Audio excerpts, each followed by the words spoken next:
Magandang gabi po muli sa ating lahat. Buksan po natin Ephesians chapter 4, verse number 17 to 19.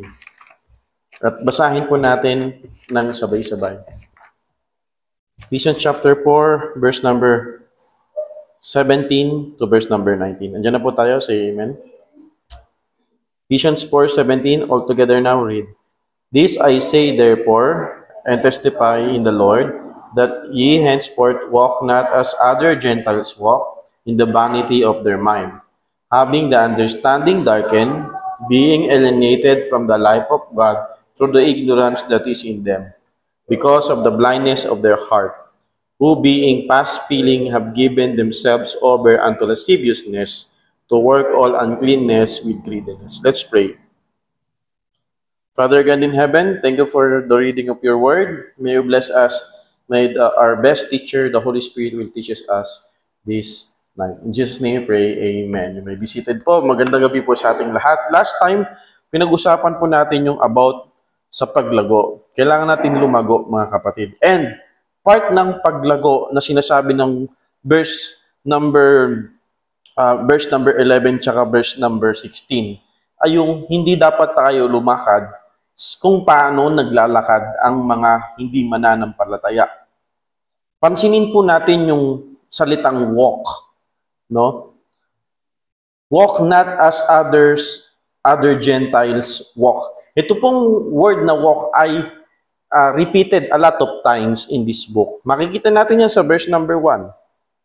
Yung walk worthy, chapter 4, verse number 1. Makikita din natin binasa natin sa verse number 17. Makikita din natin yan sa chapter 5, verse number 2. Walk in love, verse number 8. Walk as children of light. And walk circumspectly in verse number 15. And God wants us, tayo po ay iniligtas ng Panginoon, hindi para magwalwal. Yun yung term ng mga Gen Z. Hindi para maging bad testimony, para lumayo sa kanya or gumawa ng mga kalokohan. Kaya maganda yung team ng Baptist Day kahapon, do that which is good. Gawin kung ano yung tama. Merong verse sa Romans na, ikaw na ginawa ng Diyos ng kabutihan, susuklian mo ba siya ng kasamaan? Sabi ng teacher ko, binigyan kita ng burger tapos sasapakin mo ko. Pinakitaan kita ng kabutihan, suklian mo ng kagandahang loob. And same, God wants us to walk worthy, to walk in love, to walk circumspectly, to walk in order. And we have a warning here para malaman natin kung paano lumakad ng tama. Alamin din natin kung paano hindi maglakad ng tama. Wait lang po. Medyo umiinit. Pag tumatagal, umiinit eh. Yan. Paano hindi lumakad ng tama? One way to learn about something is to learn what something is not.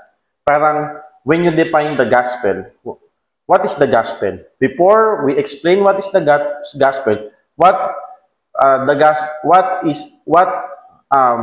ano yung gospel? Bago mo malaman yon, ano yung hindi gospel? Ang gospel ay hindi experience gospel, prosperity gospel, me first gospel, etc. etc. And same, paano tayo maglakad ng tama? Alamin na, binrovide sa verse 17, 18, 19, kung paano ba hindi maglakad. Paano tayo maglalakad? Paano tayo, parang ang hirap sa Tagalog, walk not as others Gentiles walk. Huwag tayong maglakad ng ganito. Now, the question is, meron tayong 4 na bagay na titignan dito. Kaano ba ang pamamaraan kung paano maglakad ang mga hindi mananampalataya? Malinaw na malinaw sa 17, 18, 19. Kasi pag dating ng verse number 20, tsaka 24, pinapaliwanag naman dyan kung paano maglakad ng tama. 17, 18, 19, paano hindi maglakad ng tama? At huwag nyo itong gagawin. 17, this I say therefore. So, when we see the word therefore, it means nagko-conclude siya sa sinabi niya, sa una niya sinabi na mag-grow tayo. And then therefore, And testifying the Lord, pinatutunayan ng Panginoon, that ye henceforth walk not as others Gentiles walk. Yung word na Gentiles, sa Greek, dyan natin nakuha yung ethna, dyan natin nakuha yung word na ethnic. God is telling us not to be like the rest of the world. Ang problema sa panahon natin ngayon, pati ang mga Christian, sila ay kinakainan ng mundo. Yung term ng mga Gen Z, kinainan ng sistema. Yung katulad ng pag nanood ka ng sikat na sikat ngayon, Squid Game. Yung kanonood mo lang ng Squid Game, pati yung mga OST, yun na rin yung napapakinggan mo, di ba? Pati yung paano sila umarte, yun na din. That's the problem of our today. Yung mga bata, hindi tama, yun ang napapakinggan nila. Imaginin mo, tayo, hindi natin kilala yung mga kung sino-sinong mga influencers sa internet. Pero yung mga anak, mga apo-apo, kilala nila. Dahil sa kanilang mga napapanood. Now, hindi naman lahat ng napapanood natin masama. Documentaries, good influencer, okay yun. Pero, katulad niyan, ako, as much as possible, pasensya na kayo. Minsan may mga nababanggit ako sa pulpit. Tapos parang, pagtingin nyo na pinapatamaan kayo or whatever, hindi. Conviction ko yun. Hanggat maaari, ayoko nung word na sounds like na mura. For example, hindi nyo ako marinig magsabi ng OMG or oh my gosh or oh my God. No? Or sounds like na mura. Sa Tagalog naman, Sus Mariosep, pero pang ano naman yun pang oldies, no? Pero ngayon kasi yun, kahit kaya si Jerry T, sabi ko, nak, basta pag may marinig kang oh my God, dyan sa pinapanood mo, wag mo nang panoorin yung channel na yan. Kasi you're using the name of God in vain. So, God wants us to be different. Now, in verse number 17, last part, ano yung characteristic kung paano maglakad ang mundo? Ready na tayo mga kapatid, say amen? Look at this word. In the vanity of their mind. Now, the word vanity, it's also explained in the Old Testament as like chasing the wind or vain, futility, purposelessness, aimlessness, walang kwenta. Ganyan po tayo nung hindi pa natin kilala ang Panginoon. Tayo ay aimless, ang ating isip, yung ating purpose sa buhay, worthless, aimless. Our thinking was just corrupt in terms of eternal purpose. Kaya katulad nung tanong natin, ba't kaya yung mga mayayaman, ano pa ang gusto nilang patunayan sa buhay? Imaginin mo, karoon ka ng 1 billion at mamuhay ka ng normal. Kasya na ba yun kahit mamatay ka ng 80 years old? Hindi mo mauubos yung 1 billion. Sabihin na natin 500 million.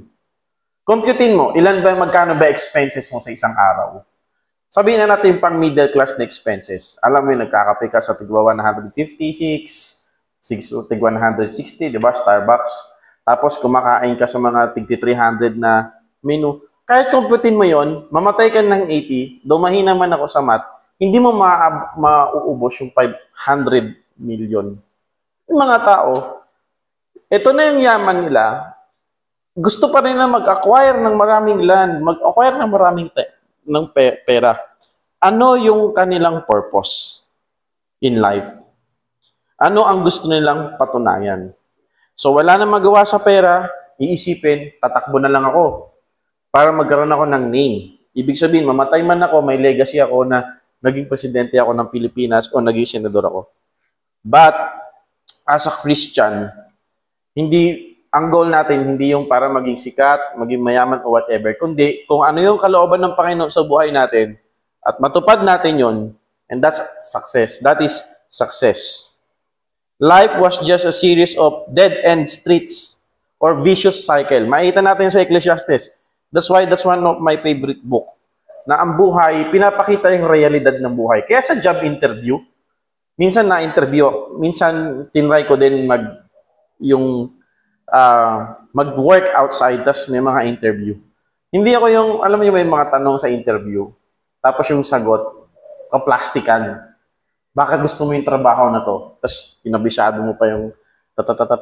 Eh ako, tinanong ako, sabi sa akin, graduate ka ng theology, tapos papasok ka sa corporate. Hindi ba't parang ang layo nun? Eh, ang sagot ko, medyo hindi niya nagustuhan. Sabi ko, parang paraphrase ko na. Eh, ano naman? Oo. Bakit? Ah, ganun ba talaga yung buhay? Ibig sabihin, maraming nakagraduate ng nursing, pero nag